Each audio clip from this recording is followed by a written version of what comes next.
Hi buddy, thanks for speaking to me. What's your name, sorry sir? Adam. Adam, I'm Dale Adam. How you doing? I'm just asking students some general questions and a couple of topics to see what they've heard of this stuff and what they actually know. Can I ask you first and foremost what it is you're studying? Computer science. Computer science.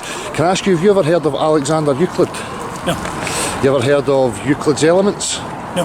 You ever heard of Euclidean geometry? No. You've never heard of that? See, I find that really incredible that students and universities have never heard of this guy. He's known as the father of geometry. Right. You know, he put it into mathematical papers and stuff like that. Around about 1600 years ago. But what he put in the papers was being used previous to that. Okay. And it's basically a mathematical axiom, the base for what, you know, practical applications are used, like construction, navigation and stuff like that. So it's called Euclidean plane geometry. Okay. And it's applied in everyday reality. So we have plumb and level. You know what plumb and level is? You understand that's the principles of construction. Yep. And we use it across the whole board. It doesn't matter who you are, you're an engineer, an architect, whatever, it's all used, these principles.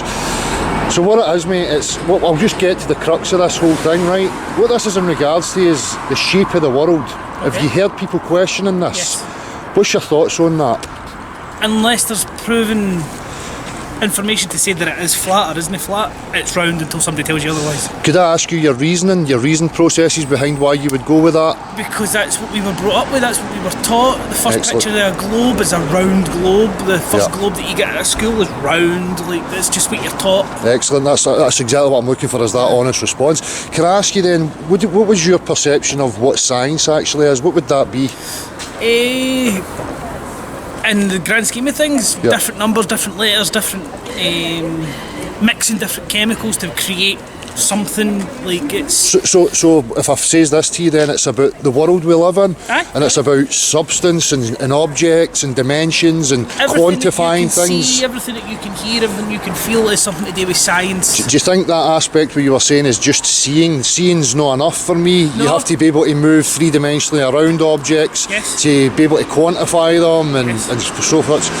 So the problem that I've found is, and I like your honest response because that's usually the response, the Earth has been measured, Right. and what I say to you about Euclidean principles, that's plane geometry. Right? So you can't apply plane principles to a sphere. Okay. But the confusion is coming in, as far as I'm concerned, with people is because of this image, as you stated, that you see on a TV screen. Right. So would you then, to say that it's scientific to believe an image you see on the TV over measured reality? Would you accept measured reality, or would you accept an image? I would accept results. I wouldn't look at a TV screen to fit a picture. I would use my measurements to fit a picture. Exactly, So I spot would on. want the measurements to then tell me that this is a round board, this is a square board, whatever. So would it concern you then that this image that you're showing you has never been scientifically measured or proven in any way, shape or form? It would surprise me, but it wouldn't concern me. When it concerns you, do you not think it's important to know exactly where we are? It's important if it's going to make a difference to our lives. Like, I'm not going to pass my exams because the world is Yeah. square or triangle or flat Yeah. or whatever, but if it makes a difference to what we do, what we say, how motors are built, how roads are built, then Well, no, because all that practical stuff that you spoke about is based on that we're on a So the plane. measurement, aye, The aye. measurement is that we're on a plane. In an aircraft and in sailing, they all assume a level Earth. That's the axiom that they start from. But for me, it's usually important in the aspect of the existential questions that I ask myself, like, who am I, why am I here, what's this all about? And if I start from a false foundation, i.e. I think I'm on a globe spinning about in a vacuum, Aye. it's really difficult to try and make sense of the world based on that faulty foundation. Does that make sense If to you you? start with a wrong answer, then you're always going to end up with a wrong Exactly. answer. So again, we talk about measurement, scientific measurement, and for me, real science is about the natural sciences, as we spoke about, the real world and substances and stuff. So one of the first things I always point out, regardless of the planar principles that we use, there's a substance that's abundant on this earth known as water. Now, it's my understanding that water will take the shape of any container, it will fill any void. The surface will always equilibrate, it will always be a horizontal plane regardless of the scale that I test and I can measure and I can show everybody. Now again, planar principles, the abundant substance known as water tells me beyond any shadow of doubt that I'm on an expansive plane. Can it be curving in any way, shape or 'cause form? You look at the sea, it's flat. You look at a river, it's flat. So that's your direct experience, that's right, isn't it? So as you see that there's a conflict with your direct experience, And what scientific you're told, principles, and what you're being told and shown on a TV screen. Would that trigger you enough to have a wee further look into this? Aye, definitely. Yeah. But avoid propaganda, because there is a lot of propaganda in regards to this topic, in regards to people making claims that it's an ice wall and that it's floating in the vacuum of space. There's loads of nonsense in there. So apart from the guy that you mentioned, how do we tell what's no propaganda, what is propaganda?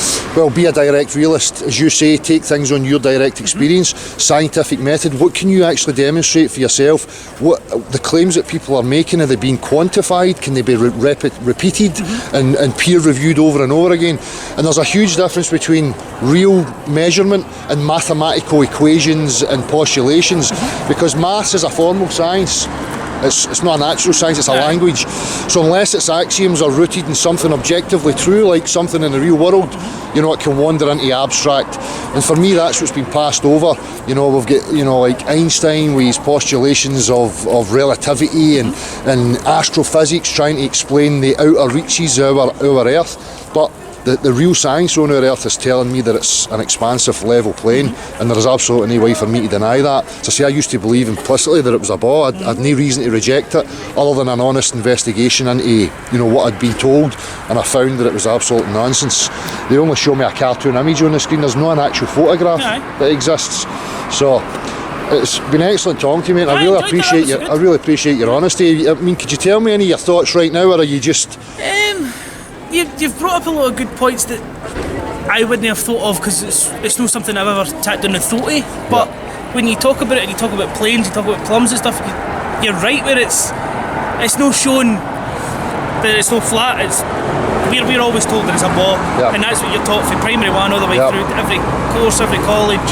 So why no question the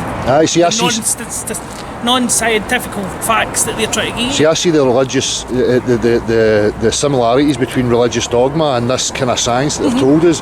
And just as you say, you've never witnessed that, but you've been told it, you've been shown it on your TV screen, and people just follow it blindly and believe it.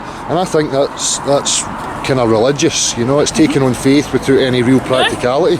So, appreciate your honesty. No, mate. thanks very much for talking to me. It's been a real pleasure speaking to you. Excellent, man. Cheers. The channel's called Beyond the Imaginary Curve. And I've done this quite a few times. We're open platform. We invite anybody who wants to ever come on and follow the discussion. We've been inviting lecturers and supposed scientists for over 3 years now, and we're getting nothing. All we're getting is trolls who are offering us rhetorical crap, So the same old stuff that we've always heard, but much appreciated, buddy. It's been a real pleasure. Thank you, my man. Cheers. Hi mate, what's your name? Ewan Watson. Ewan Watson, how you doing? I'm Del, Ewan. Oh, nice to meet you. Pleasure to meet you. So, what I'm asking people, sir, is, can I ask you say you work here? Did you study at all at any point? Yes, I studied here just a couple of years ago. Okay, well, can I ask you what you were studying? 3D modelling, 3D animation. 3D animation. Can I ask you then, maybe you would have heard of this, do you know who Alexander Euclid was? No, exactly, no. You ever heard of Euclid's elements? I believe so, yes. You know about Euclidean geometry? No, unfortunately no. Do you know the geometry that you were applying to your... Did you say you were a computer programmer? No, like a 3D artist kind of thing. 3D artist. So do you understand the basics of the model that you'd have been using? Was it planar? Was it... Oh yeah, it was like planar modelling. Planar modelling. Yep. So that's my point. I'm really staggered that students have never heard of Alexander Euclid, who's considered the father of geometry. He wrote Euclid's Elements, run about 1600 years ago, but the elements were being applied long before that. The Euclid's Elements are the mathematical axioms that we use in the real world. So the practical world of construction, navigation, 3D modelling and computers. Now that geometry that we're using is planar geometry. Do you understand what that means? You understand? It's not non-Euclidean, it's no spherical geometry, it's Euclidean planar geometry. That's the real world applications, right? The problem with that is that it's not concerned with curved surfaces. But yet we're led to believe that we're living on the exterior of a spherical Earth. Have you ever questioned that? Well, wait, is this like a flat earth theory kind of thing? No, I don't postulate any flat earth theory. I'm just a realist. I've questioned the globe. I used to believe in the globe. Now I've got serious questions about it, and we're trying to invoke discussion with, like, you know, university lecturers and bring it into academia, who so far are avoiding it like the plague. So what we're looking for is just to gather honest responses from people. You know, one of the questions I ask is, I'm going to ask you, you believe it's a globe. Yes. Could I then ask you your reasoning processes? Could you give me the reasons for why you believe so? It's just mostly how gravity works. How gravity works? Yeah. What's your definition of gravity? Basically, like, you know how around the point. Sorry, it's really hard for me to explain. Yeah. But it's just kind of like a whole flat world. It's kind of like something they believed in, like, the olden times. Like, if the ship kind of sailed far enough, they just fall off the edge, or if there's a waterfall leading to nothing. Yeah. Or do you think these ancient civilizations who showed us great architecture and great geometric skills really believed in stuff like that they could fall off the edge? Or do you think maybe that's propaganda that we've been fed through years so that we would ridicule such notions? Do you think that's a possibility? not exactly, I don't think so. No, but the problem is nobody has ever provided a scientific measurement or practical demonstration for any of the globe claims. The only place that people have ever witnessed it is on a TV screen. So, you know, on your experience, have you ever experienced the Earth as a globe? Yeah, I believe when I was on a plane, I've seen the horizon. The horizon, the horizontal, straight line. Not exactly a straight line, it was more a curvature. You think it was curvature?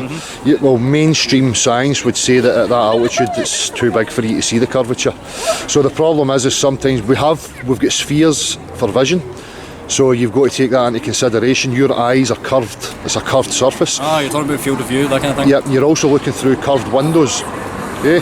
But a visible phenomena can't be quantified. You know, if I asked you to quantify your vision and show me that in a scientific measurement, you would have a real difficulty.